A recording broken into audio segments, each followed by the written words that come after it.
Tomiris diz a Sesek que ela causou problemas hoje e pede que por favor não cause mais. Ela aplica um analgésico para que Sesek não sinta dor e para que durma. Tomiris diz que agora é a única chance dela, que vai curar todos os ferimentos dela. Sesek consegue sussurrar que não é Simao, mas logo adormece. Atlas deixa um desenho por debaixo da porta do quarto que era de Simao. Tomiris pega e tem um desenho do neto e da filha, onde ele diz que ama a mãe. Kenan pergunta a Ruya se ela falou de novo com o Skinder.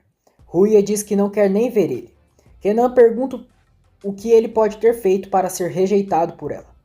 Abalada, Ruya diz que ele matou a Sesek e Kenan fica chocado.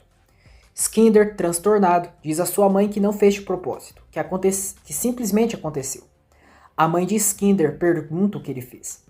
Kenan diz a Ruya que ninguém raciocina direito quando está em uma situação daquelas, que a pessoa entra em pânico ao invés de pensar. Ele diz que o Skinder não queria que isso tivesse acontecido e que culpá-lo não trará a Sesek de volta. Ruya pergunta se o pai está ouvindo o que está dizendo. Kenan diz que tudo bem e que falarão disso depois. Ruya diz que não tem nada mais para falar. Ulia, mãe de Skinder, liga para Kenan e pergunta o que farão com seus filhos, porque se não interferirem, irão causar problemas. No dia seguinte, Tomiris segue medicando Sesek para que ela fique dormindo. Ruya vê Ali e pergunta por que ele veio trabalhar. Ali, arrasado, diz que entregaram os doces do casamento. Ele diz que é um pesadelo, que se for um pesadelo, que alguém o acorde logo, porque não quer ver aquilo, que não está aguentando mais, que quando vai ali acha que vai ver a Sesek, mas não. Ruya diz que ele também está culpando ela. Ali diz que não, que tudo foi o destino. Kenan diz a Skinder que ontem a imprensa esteve em sua casa e que eles só foram embora depois que ele interferiu. Skinder diz que a Ruya disse que não quer mais a proteção dele. Kenan diz que ele quer, mas Skinder diz que eles não são mais sócios da empresa. Ele o chantageia dizendo que se não casar com a Ruya, não tem sociedade. Kenan diz que tem certeza que eles irão se reconciliar em alguns dias, que sua filha passou por momentos difíceis. Skinder diz que eles conversarão então quando a Ruya se recuperar. Celeb se reúne com alguns empregados do hospital para saber quem deixou as joias de Semire no necrotério. Um dos homens diz que precisa falar algo para ele. Depois, Celeb mostra o retrato de Homer para o homem e pergunta se foi ele quem entrou. O homem nega e diz que era um homem alto, com a barba para fazer, que ele disse que só iria entrar, mas não sabe se ele colocou as joias lá. Celeb diz que está bem, e pede que ele se retire. Ele diz a seu braço direito que a Semire está viva, que agora tem certeza e que alguém está ajudando ela. Homer entrega os passaportes falsos para Ozan. Ozan o agradece e o abraça. Skinder fica furioso ao ler a matéria onde diz que os homens empurraram as mulheres nas chamas. Ele descobre que o nome do jornalista que publicou a matéria é Ozan Axel. Skinder dá ordens e diz que dará um recado no jornalista. Ozan está voltando para casa e 3 homens o cercam. Ele pergunta se eles querem algo. Os homens começam a agredir Ozan. Um menino do bairro vê e sai correndo. Homer chega ali para ajudar o amigo. Ele dá uma surra nos homens de Skinder e os garotos do bairro se juntam e vão para cima dos covardes. Depois, Homer pergunta a Ozan se ele está bem. Ozan ri e diz: "E como?" Homer também ri e pergunta se isso foi pela mulher que ele ajudou. Ozan diz que foi por causa da notícia que publicou. Homer diz que uma caneta sempre vira uma arma na mão dele.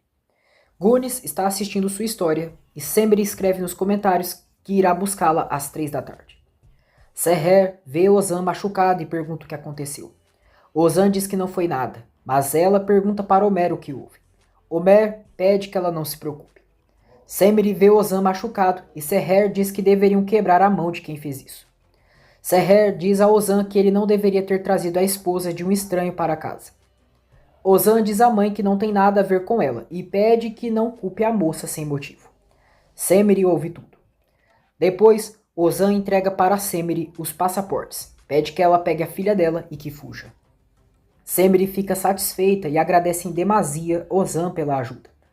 Ozan também entrega para Semire uma moeda que foi passada pelo trem para que ela tenha sorte. Semire diz que isso é o que mais precisa. Ruya volta ao lugar do evento e vê tudo destruído. Ela chora e se sente muito mal. Homer a avista de longe e vai até ela. Ele pergunta o que ela está fazendo ali. Ruia diz que voltou à cena do crime. Homer diz que é isso que os assassinos fazem. Ruia diz: eu não sou uma? Eu organizei a noite beneficente, eu escolhi esse lugar. Homer diz que ela não teria escolhido ali se soubesse, que não fez nada de propósito.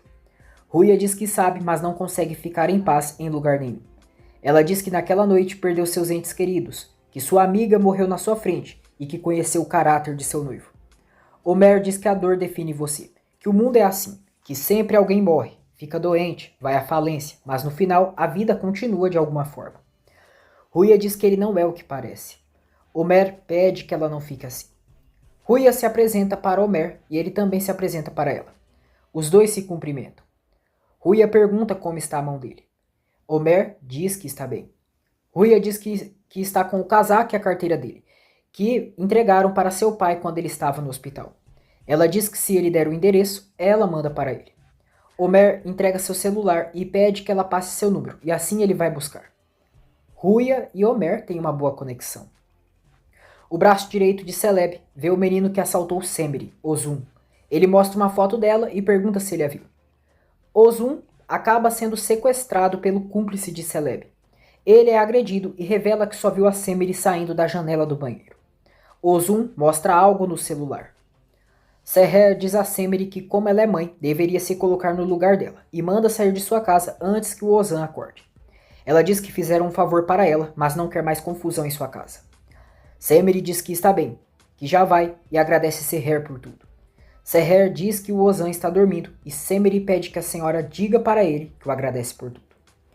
Semire vai embora e Ozan acorda com a batida na porta que Seher fez.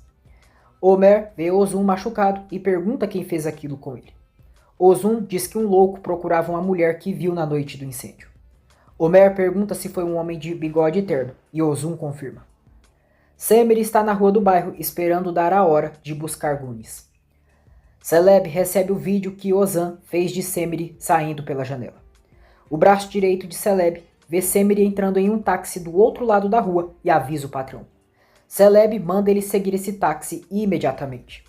Homer vê o carro de Celeb seguindo o táxi de Semire. Ruia vai almoçar com Kenan e nesse momento o Lia chega com Skinner.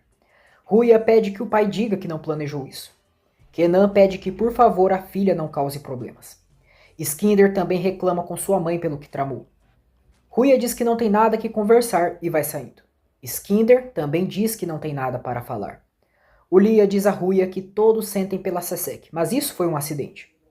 Ruia diz que a Sesek foi morta e pergunta para o Lia se a Sesek tivesse matado o Skinner, se ela falaria a mesma coisa. Ela diz ao pai: e se ele tivesse me empurrado ao invés da Sesek? Quer que eu esqueça de tudo e as coisas voltem como antes? Porque a Sesek não tinha ninguém, porque não era rica e poderia ser sacrificada? Curtiu mais um resumo da novela turca Chamas do Destino? Se inscreva no canal, ative as notificações e deixe seu like.